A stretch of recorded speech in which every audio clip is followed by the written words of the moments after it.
Hey everyone, welcome back to our channel. So in today's video, I'll show you how you can find collectibles on eBay using just a photo. So let's get started without any further ado. For that, first of all, you want to go ahead and simply open up your eBay application in your mobile device. Once you open the application, you want to go ahead and simply log in to your account. Once logged in, you'll then be able to find a search icon. And beside that, you'll then be able to find a camera icon. Go ahead and simply tap onto it and make sure you have allowed your camera access to eBay. Once done, you can simply snap a photo or upload a photo from your gallery.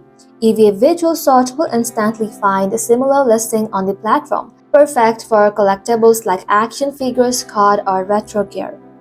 Once you have identified your item, you can simply use the eBay filter right over here to view the sold items. This tells you the real market value. You'll also find item condition, packaging, seller history, critical for collectors and reseller.